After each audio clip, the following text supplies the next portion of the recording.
हाँ तो भाई साहब, क्या हाल है? उम्मीद है कि बिल्कुल ठीक होंगे आप। और आज हम बात करेंगे इटली की इकोनॉमी के बारे में। इटली की इकोनॉमिक्स क्या है? इटली एक highly social market developed economy है। ये थर्ड लार्जेस्ट नेशनल इकोनॉमी है यूरोपियन यूनियन की, और इटली यूरोपियन यूनियन का फाउंडिंग मेंबर है। इसके अलावा इटली की करेंसी है यूरो। इसका फिस्कल ईयर जो है कैलेंडर ईयर है। इसके अलावा इटली जो है कई सारे ऑर्गेनाइजेशंस का मेंबर है। वो है G20, European union, WTO, G7, OECD, AIIB। Country group जो है developed advanced high income economy है। और अब आते हैं इटली के स्टेटिस्टिक्स पे। दिसंबर 2022 के मुताबिक इटली की जो पॉपुलेशन है वो 58 मिलियन प्लस है। और जीडीपी की अगर बात करें तो 2.169 trillion dollars by 2023। GDP growth की अगर बात करें तो वो है 3.7% बाय 2022, 1.1 बाय 2021। और उसके अलावा अगर आने वाले साल 2024 की अगर बात करें तो उसमें एक्सपेक्टेड है कि जीडीपी ग्रोथ होगी 1.1%। तो जीडीपी पर कैपिटा की अगर बात करें नॉमिनल टर्म्स में तो वो है 2023 के मुताबिक $36,000। जीडीपी पर कैपिटा की अगर बात करें नॉमिनल टर्म्स में तो वो है 2023 में 26th रैंक में आता है। परचेसिंग पावर पेरिटी की अगर बात करें बाय 2023 तो वो है 32। सेक्टर वाइज अगर बात करें तो एग्रीकल्चर सेक्टर जो है वो प्रोड्यूस करता है 2.1%। और इंडस्ट्री लार्ज कंट्रीब्यूटर है इटली की इकोनॉमी के अंदर, वो है 23.9%। और सर्विसेज सेक्टर फर्स्ट नंबर पे आता है 73.1%। और CPI कंज्यूमर प्राइस इंडेक्स के मुताबिक इन्फ्लेशन को अगर काउंट करें तो फिगर ये है कि 2021 में इन्फ्लेशन थी 1.9%, और 2022 में थी 8.7%, और 2023 में डिक्रीज देखने को मिला जो कि 4.5% पे आ गई। अगर पॉपुलेशन की बिलो द पॉवर्टी लाइन बात करें तो वो थी 2021 के मुताबिक 9.4% माइनस। और अगर इसकी बात करें तो 20.1% इन 2021 बिलो द पॉवर्टी लाइन। और अगर जिनी कोफिशिएंट को अकाउंट में लें तो वो है 42%। और अगर ह्यूमन डेवलपमेंट इंडेक्स की बात करें तो वो है 0.895, सबसे बड़ा है 2021 के मुताबिक 30 पे आता है। और लेबर फोर्स की बात करें तो 2021 के मुताबिक 44.4 मिलियन। 2023 के मुताबिक एम्प्लॉयमेंट का जो रेट है वो है 61%। और अगर अनएम्प्लॉयमेंट की बात करें तो वो 2023 के मुताबिक जो करेंटली 7.8% है। यूथ अनएम्प्लॉयमेंट की बात करें तो वो है 20.4%, जो कि 15 to 24 के बीच में ले जाती है। अगर मिलियंस में बात करें तो है 1.9 मिलियन पीपल अनएम्प्लॉयड बाय 2023।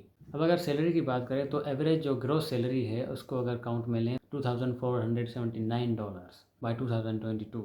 और अगर एवरेज नेट सैलरी की बात करें $1,740 बाय 2022। अब अगर इंडस्ट्रीज की बात करें तो इंडस्ट्रीज़ कौन सी हैं जो इटली की इकोनॉमी को कंट्रीब्यूट करती हैं? Tourism, machinery, robots, aircraft, electronics, defence system, iron and steel industry, chemicals, food processing, scientific instrumentation, pharmaceutical, textiles, motor vehicles, clothing, footwear, ceramics, cruise ship, electric power.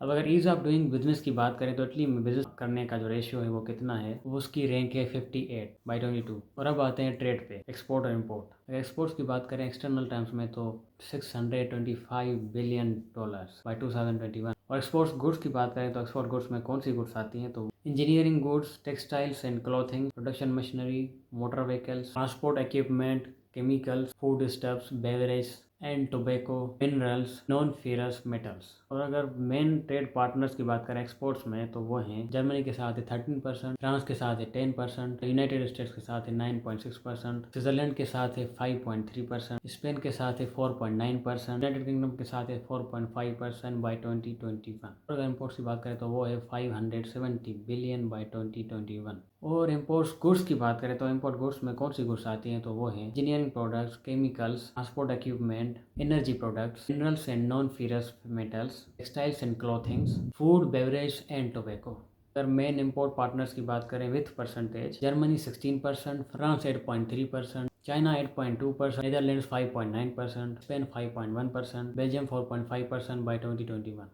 और अगर foreign direct investment stock की बात करें तो 2017 वो है $552 billion. और अगर करंट अकाउंट की बात करें तो वो है $59.52 बिलियन बाई 2029। और अगर डेब्ट की बात करें ग्रॉस एक्सटर्नल की तो वो है $3.024 billion by 2020 December. Public financial में अगर पब्लिक डेब्ट की बात करें तो वो है गवर्नमेंट डेब्ट है 161.8% ऑफ GDP 2020। अगर बजट बैलेंस की बात करें तो वो है 29.3 बिलियन बाई 2029। और अगर रेवेन्यूज़ की बात करें तो वो है बाई 2019 47.1% ऑफ जीडीपी, और एक्सपेंसेस की बात करें तो वो है 48.7% ऑफ जीडीपी बाई 2029। और अगर फॉरेन रिजर्व्स की बात करें बाई 2022 तो $211.33 बिलियन। तो भाई पोस्ट वर्ल्ड वार टू में इटली ने काफ़ी ट्रांसफॉर्मेशन देखी अपनी एग्रीकल्चर से, और जो कि इफ़ेक्ट हुई वर्ल्ड वार्स के दौरान। इटली एडवांस नेशंस में आता है, दुनिया का लार्जेस्ट ट्रेड एक्सपोर्टर है। ह्यूमन डेवलपमेंट इंडेक्स के मुताबिक इटली का जो लाइफ स्टाइल है वो very high standard of living में आता है। और एक इकोनॉमिक्स रिपोर्ट के मुताबिक इटली 8th नंबर पे आता है world wide quality of life में। और इटली गोल्ड रिजर्व्स के मुताबिक 3rd नंबर पे आता है वर्ल्ड वाइड। और इटली यूरोपियन यूनियन की बजट में 3rd नंबर पे आता है नेट कंट्रीब्यूटर। और उसके अलावा दुनिया के अंदर एडवांस कंट्री है प्राइवेट वेल्थ में। हांगकांग के बाद इटली 2nd पे आता है वर्ल्ड वाइड जीडीपी रेशियो के मुताबिक। इटली मैन्युफैक्चरिंग के अंदर वर्ल्ड वाइड 7th नंबर पे आता है, जो कि similar number of multi national corporation comparable size और dynamic small and medium size enterprises के अंदर। सेवरल इंडस्ट्रियल डिस्ट्रिक्ट जो हैं इटली के बैकबोन माने जाते हैं इटालियन इंडस्ट्री के। और इटली जो है बिजनेस के अंदर one of the influential innovative माना जाता है। और ट्रेड में भी इसकी बहुत बड़ी सिग्निफिकेंस है, जो कि सरप्लस में है। दुनिया की इकोनॉमीज़ के अंदर एग्रीकल्चर के अंदर इटली जो है वाइन का सबसे बड़ा लार्जेस्ट प्रोड्यूसर भी है। इसके अलावा मैन्युफैक्चरर्स हाई क्वालिटी डिज़ाइन जैसे automobiles, ships, home appliances and designing clothing. और यूरोप में इटली जो है लग्जरी गुड्स का हब माना जाता है और ग्लोबली 3rd हब। और इटालियन मैन्युफैक्चरिंग इंडस्ट्री जो है वो इतनी कॉम्पिटिटिव है कि जो अदर इकोनॉमीज़ एशियन इकोनॉमीज़ हैं जैसे चाइना हो गया या अदर, उसके कॉम्पिटिटिव है। इसके अंदर लेबर कॉस्ट लो और हाई क्वालिटी प्रोडक्ट्स प्रोड्यूस की जाती हैं। और कोऑपरेटिव सेक्टर की बात करें तो Italy one of the largest sectors आता है, जो पॉपुलेशन को शेयर करता है 4.5% in population in cooperative sector in European union. और उसके अलावा इन सब बातों के बाद इटली जो है कुछ मसाइल जो है फेस कर रहा है, जो कि हर इकोनॉमी के अंदर देखे जाते हैं और किए जाते हैं कोई ना कोई अप डाउन्स एक इकोनॉमी का हिसाब, जो कि स्ट्रक्चरल और non structural problems. Average growth को देखें तो यूरोपियन यूनियन के एवरेज के आ रहा है। 2000 में इटली बहुत ही बुरे तरीके से हिट हुआ था, जो कि 2000 में रिसेशन आया था। इसकी वजह से गवर्नमेंट की तरफ से लार्जेस्ट जो है स्पेंडिंग की गई 1980 से, जिसकी वजह से पब्लिक डेब्ट जो है उसमें बड़ा राइस आया। इसके अलावा बात करें तो वो अभी देखने को मिल रहा है कि नॉर्थ और साउथ जो इटली है उसके अंदर भी मतलब अगर वेरिएशन मिलने को देख रही है स्टैंडर्ड ऑफ लिविंग के अंदर। और एवरेज जीडीपी पर कैपिटा के अंदर नार्दर्न इटली जो है वो सिग्निफिकेंटली एक्सीड कर रहा है यूरोपियन यूनियन की एवरेज से। दूसरी तरफ जो है साउदर्न इटली के अंदर अगर देखें तो वो यूरोपियन यूनियन की जो है एवरेज उससे बिलो चल रहा है।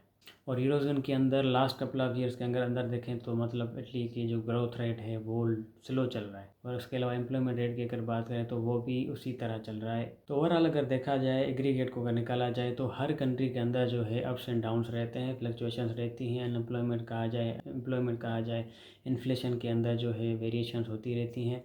और कई सारे सेक्टर्स जो होते हैं इकनॉमी के अंदर उसके अंदर भी मतलब ऊपर नीचे होती रहती हैं चीज़ें। फिगर्स जो हैं और स्टेटिस्टिकल और न्यूमेरिकल और जो वैल्यूज़ हैं ऊपर नीचे होते रहते हैं। ये तो हर इकोनॉमी के अंदर ये एस्टिमेशन और एस्टिमेशन होती रहती है। पर देखने का ये है कि मतलब ओवरऑल जो है एग्रीगेट लेवल पे देखा जाए तो इटली एक यूरोपियन यूनियन का हिस्सा है, जो कि ओवरऑल जो है इटली हाईली डेवलप्ड इकोनॉमी है।